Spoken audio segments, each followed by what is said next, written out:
안녕하세요. 백두산 금융연구소의 백두산입니다. 6월 9일 월요일 저녁 7시 51분입니다. 한국 증시 휴장인 사이에 미국에서 여러 가지 일들이 있었죠. 그죠? 트럼프와 일론 머스크가 싸우기도 했고, 그로 인해서 시장이 한번 흔들렸었고, 그리고 그 다음날은 긍정적인 고용지표가 발표돼서 그 낙폭을 다 회복하기도 했고요. 결론적으로 여러 가지 일이 있었지만 미국 증시는 긍정적인 분위기를 계속해서 유지하면서 잘 상승하고 있다는 겁니다. 차분했던 시장에 약간 변동성이 커지고 있긴 한데 뭐 그래봐야 찔끔찔끔 차분히 오르고 있다, 아직까지 느릿느릿하게 오르고 있다, 뭐 이런 사실에는 특별한 변화가 없습니다. 기술적인 측면에서 봤을 때 나스닥 예전에 이렇게 급격하게 오르던 시기가 아니고 이제는 상승 탄력이 좀 줄어든 시기라고요. 그죠? 근데 이 최근 요 며칠 사이에 트럼프하고 일론 머스크가 싸우고 고용지표가 발표되고 이러면서 그 와중에 조금 움직이는데 그 와중에 이제 봉의 길이가 조금씩 길어지고 있습니다. 그죠? 그 이야기를 한 거예요. 뭐 계속해서 말씀드리다시피 미국 증시는 뭐 긍정적인 분위기는 이어지고 있고요. 그죠? 단기적인 측면 혹은 중기적인 측면에서 긍정적인 분위기는 이어지고 있는데 문제는 그죠? 여기 장기적인 저항이 있다고요. 이 자리. 목표치가 얼마 남지 않았죠. 물론 뭐 여기까지 갔다가 더 오를 수도 있지만은 일단은 이 자리는 굉장히 무거운 역사적 고점, 저항에 해당하는 자리니까 일단 이 자리까지를 어떤 상승의 1차 목표치로 보는 게 맞을 것 같고, 목표치가 얼마 안 남았다 보니까 상승 탄력이 좀 둔화가 돼가고 있습니다. 위쪽이 저항이니까. 사실 지금 미국 증시 이 상황에서 여기 있는 전고점 여기를 넘어서 새로운 레벨업을 한다는 거는 좀 부담스럽긴 한 상황이라서, 왜냐면은 트럼프가 쏟아내는 불확실성이 여전하고요. 그죠? 그리고 통화정책이 특별히 바뀐 게 없고 미국 경제에 대한 자신감도 좀 줄어들고 있고 뭐 그런 상황이라서 지금 당장 이걸 넘어가지 못하는 상황에서, 그죠? 그러니까 저항이니까 여기서 상승 탄력이 둔화가 되고 있다라는 거를 뭐 지금 똑같은 이런 흐름이 지속이 되고 있습니다. 어쨌든 근데 긍정적인 분위기, 그죠? 야, 위쪽에 저항이 있으니까 좀 조심스럽다 라는 그런 약간의 조심성이 끼어 있는 상황에서 어쨌든 긍정적인 분위기는 이어지고 있다라는 겁니다. S&P 지수도 마찬가지죠. 그죠? 숫자만 조금씩 다를 뿐. S&P 지수도 이제 레벨업이 되긴 된 거예요. 그죠? 여기가 직전 고점이죠. 이 자리 돌파 한착했으니까 여기 레벨업 된 거죠. 그죠? 레벨업 됐으니까 상승의 목표치가 일단은 그 역사적 고점 부근에 있는 저항까지 열렸습니다. 그래서 미국 증시 계속해서 긍정적이다. 근데 저항이 얼마 남지 않았기 때문에, 역사적 고점 부근이기 때문에 뭐 특별히 좋은 소식은 잘 없기 때문에 야, 이거 되게 부담스럽다라는 식으로 그렇게 움직이고 있습니다. 미국 변동성 같은 것들 좀 보시면은 뭐 이런 식이죠. 그죠? 변동성도 지금 보시면 일단 굉장히 좋단 말이에요. 안정적이에요. 그 5월 13일 화요일 날의 시가를 이제 중요한 자리라 말씀드렸는데, 이 자리를 그 지난 금요일 날 붕괴시켰지 않습니까? 그죠? 붕괴시켰으니까 일단은 레벨 다운이 됐다라고 봐야 되고, 아래쪽으로 일단 계속 떨어진다. 변동성이 레벨 다운이 된다는 이야기는 미국 증시가 더 안정적일 수 있다라는 거죠. 이런 거는 미국 증시가 전고점 무거운 저항을 앞둔 상황에서 이런 흐름은 굉장히 좀 긍정적일 수 있습니다. 미국 증시 흐름에요. 다만 확인은 좀 필요하겠죠. 그죠? 그 변동성이 지금 이 자리를 깼는데 이게 속임수일 수도 있잖아요. 언더슈팅일 수도 있잖아요. 그러니까 오늘 밤, 내일 밤 하여튼 이렇게 그 주 초반을 좀 조심해야 될 겁니다. 주 초반에 얘가 다시 급하게 훅 튀어 올라와 버리면 결과적으로 이 자리 지지력을 만들어내는 꼴이기 때문에 그런 거는 우리가 좀 생각을 해야 된다. 근데 일단 지금 상황에서는 그런 걸 생각하기보다는 시장이 매우 안정적이다라는 거 볼 수가 있겠죠. 반도체 지수나 뭐 아니면 엔비디아 이런 걸 봐도 다들 지금 상승 탄력이 좀 둔화가 되어 있는 상황입니다. 왜냐하면 굉장히 부담스러운 저항 부분이기 때문에. 그렇지만 여전히 찔끔찔끔 잘 올라가고 있습니다. 지금 보시는 건 반도체 지수죠. 그리고 뭐 엔비디아 같은 것도 뭐 보시다시피 워낙 무거운 저항이 여기 있으니까, 워낙 무거운 저항이 여기니까 이 위쪽이 눈치가 보이는 거예요. 그죠? 그래서 급격하게 올라가진 못하고 있는데 어쨌든 찔끔찔끔은 올라가고 있습니다. 계속 말씀드리다시피 당장 뭐 아래쪽으로 간다라는 그런 위험한 신호는 일단 보이지 않고 찔끔 올라가고 있습니다. 그리고 그 채권, 지금 보시는 건 30년물 채권이죠. 고용지표가 예상을 상회해서 미국 경제가 좋다, 미국 고용시장이 좋다라는 결과가 지난 금요일날 이렇게 나왔습니다. 지난 금요일의 고용지표인데요. 이에 의해서 미국 경제가 괜찮다, 그렇기 때문에 장기금리가 좀 올라가고, 그리고 이렇게 달러가 조금 강해지는, 지금 보시는 건 유로화죠. 유로화가 좀 약해지고 달러화가 조금 강해지는 그런 흐름이 나타났습니다. 그러나 어제 그러니까 지난 금요일에 이 고용 지표가 막 그렇게 시장에 크게 영향을 미치고 일단 뭐 그런 모습은 잘 아닌 것으로 일단 보여집니다. 이 30년물 채권 보고 계신데, 여기서 중요하다고 말씀드리는 자리가 어디였냐면은 여기 이 자리였죠. 이 자리를 살짝 넘어갔었는데, 이 목요일날 결과적으로 안착에 실패했고요. 고용지표가 좋게 나오면서 채권이 한번 떨어졌습니다. 아래쪽으로 쿵 떨어졌어요. 그렇지만 여기서 약간 좀 아래로 간다라고 해도 지금 여기 전저점에 대한 지지력은 아직까지 살아 있습니다. 답답한 구간인 거죠. 뭐 계속해서 답답한 구간. 당장 뭐 이번 주에 특별한 이슈가 없다라면 이 자리를 붕괴시키진 않을 거고, 이 자리, 그러니까 당분간 이 자리를 깨는 건 일단 좀 어려울 것 같고, 이번 주에 지표들만 괜찮게 나오면 여기 뭐 당장 깨는 건 어려울 것 같고, 그렇다면 위로 올라가는 것도 좀 제한적이고, 그렇다면 뭐 당분간 좀 답답하겠죠. 그죠? 이렇게 채권이 이렇게 답답한 모습 보이면은 당분간은 주식시장이 조금 더 좋을 수 있다라는 겁니다. 그죠? 하여튼 이 채권이 지난 금요일에 고용지표 때문에 한번 하락을 했지만, 이거 하락했다라고 해서 당장 그것이 여기 있는 이 전저점을 붕괴시킨다라는 걸 의미하는 건 아니거든요. 그죠?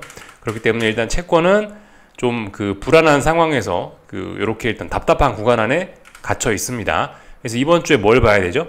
이번 주는 물가 지표가 발표되는 주간입니다. 그죠? 그래서 수요일 날 밤에 코어 CPI, 그죠? 미국 물가 지표 잘 보셔야 되겠고, 채권 입찰도 있네요. 10년 채권 입찰, 이런 것도 잘 보시면 될 것 같습니다.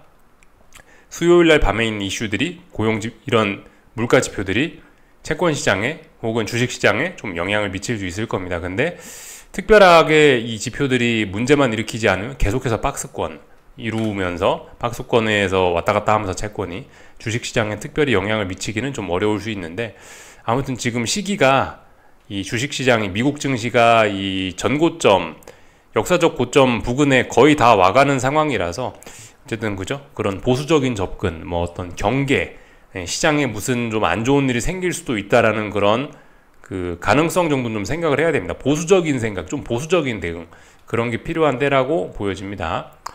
그리고 지금 보시는 건 유로화입니다. 그죠? 유로화가 찔끔찔끔 올라가는 이 흐름 자체는 별로 변화가 없습니다.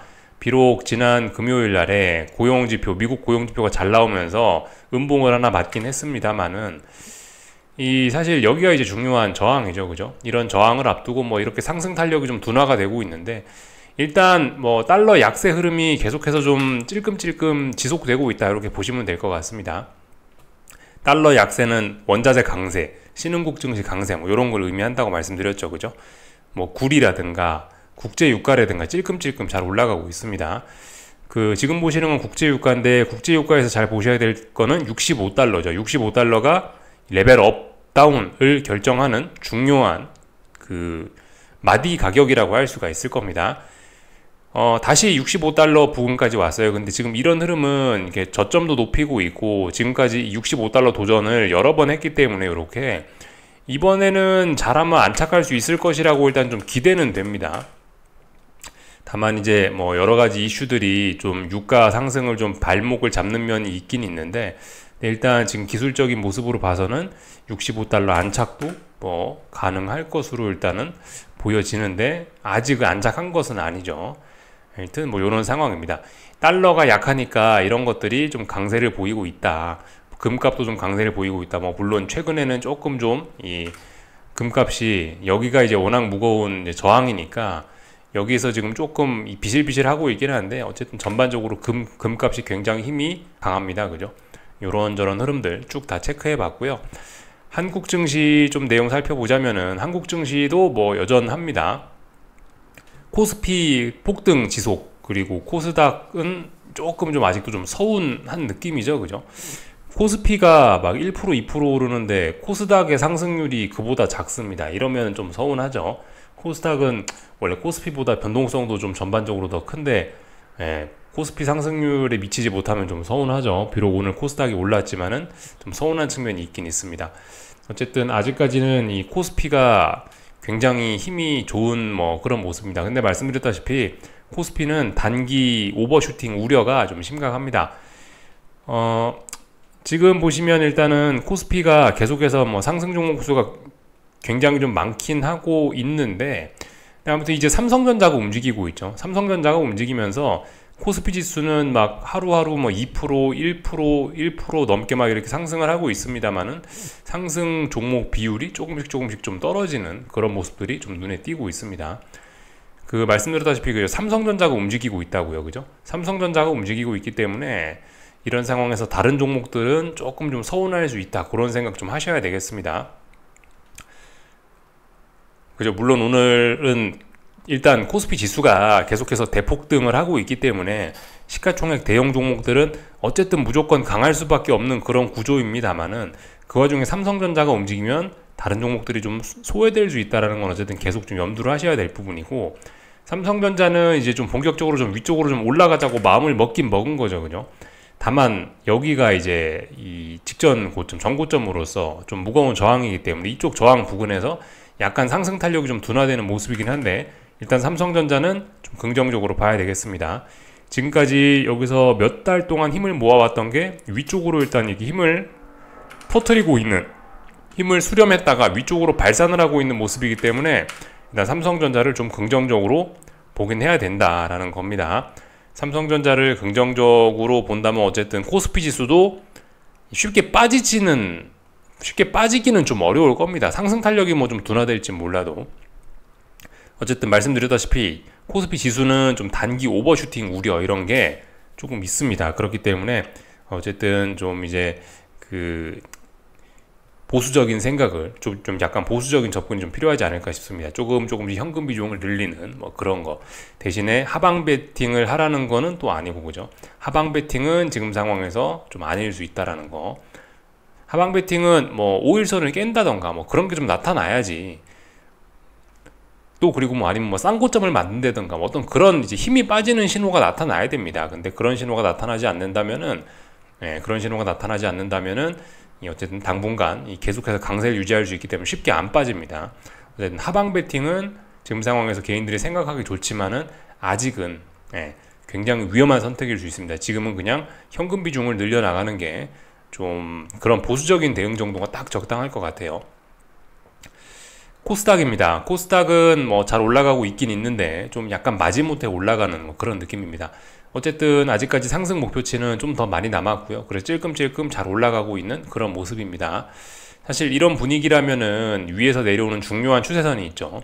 이 추세선을 코스피도 이렇게 넘어가는데 얘도 아마 넘어갈 수 있을 것이라고 생각은 되긴 됩니다만은, 어쨌든 아직 뭐 그런 얘기 할 때는 아닌 것 같고, 일단은 상승 목표치는 여기 있는 빨간색 선까지 약 뭐 2, 3% 정도 상승 목표치가 좀 남아는 있습니다. 코스닥 시장도 좋긴 좋다.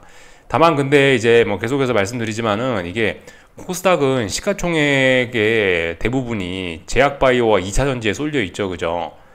제약바이오 지금 하나만 그냥 이제 올라간다 보니까 2차전지는 일론 머스크하고 트럼프하고 싸우면서 그 충격으로 오늘 좀 2차전지들이 또 좀 안 좋았죠, 그죠? 그러니까 이 코스닥은 제약바이오나 아니면은 뭐 삼성전자와 반도체 뭐 이런 관련주들이 좀 올라갈 수밖에 없는 그런 상황인데, 2차전지는 힘이 좀 없는 상황인데 2차전지 떼놓고 코스닥이 움직이려니까 참 움직이기가 좀 쉽지 않습니다. 그래서 코스닥은 계속해서 조금 서운한 모습을 보이나, 그렇다라고 해서 뭐 코스닥 지수의 움직임이 뭐 그렇게 나쁜 건 아닙니다. 찔끔찔끔 잘 올라가고 있습니다. 이게 지금 코스피가 워낙 비이성적으로 급등을 해서 코스닥이 좀 서운해 보여서 그렇지, 어쨌든 뭐 코스닥도 쉽게 말해서 날개 한 짝을 떼고 날아가는데도 불구하고 상당히 이 정도면 잘하는 거긴 합니다. 아무튼 근데 2차전지 종목을 들고 계시면 좀 굉장히 서운할 수 있겠죠, 그죠? 하여튼 잘 올라가고 있다. 상승 목표치는 일단 조금 위에까지 볼 수 있다. 코스피는 어쨌든 단기 오버슈팅, 굉장히 지금 좀 단기 오버슈팅이 심합니다. 코스피의 역사에 비하면은 좀 심해서 경계할 때입니다. 그렇다고 하방 베팅은 아니다, 그죠? 전반적인 내용들 좀 다 말씀을 드린 것 같고요. 뭐 나머지 특별한 내용들은 없는 것 같더라고요. 뭐 일본 증시도 오늘 이렇게 뭐 잘 올라갔고, 일본 증시, 그죠? 답답한 구간에 와 있습니다. 이렇게 답답한 구간. 요렇게, 그죠? 답답한 구간에 있지만 어쨌든 뭐 긍정적인 흐름 계속해서 이어나가고 있고, 중국 증시도 답답한 흐름 중이지만은 뭐 잘 올라가고 있고, 그죠? 뭐 유럽 증시도 조금 상승 탄력이 둔화됐을 뿐 여전히 잘 올라가고 있고 굉장히 강합니다. 하여튼 지금 시장 분위기가 뭐 굉장히 좋습니다. 그래서 어쨌든 뭐 지금은 사실 조금 좀 그죠? 이 시장 분위기가 좀 좋은지 좀 돼가지고 어쨌든 좀 전반적으로 좀 그 보수적인 접근 뭐 그런 거 생각하는 게 조금 좋을 것 같긴 합니다. 너무 공격적인 접근은 조금 위험할 수 있겠다라는 생각이 듭니다. 그렇다고 하방 베팅하는 거는 너무나 공격적인 거고요, 그죠? 하방 베팅은 나중에 고점에 대한 확인이 충분히 있은 뒤에 그때 하는 거겠죠. 지금은 아직은 하방 베팅까지는 생각할 때는 아닌 것 같고요. 여기까지 하겠습니다. 궁금한 거 리플 남겨주시고 내일 뵙도록 하겠습니다.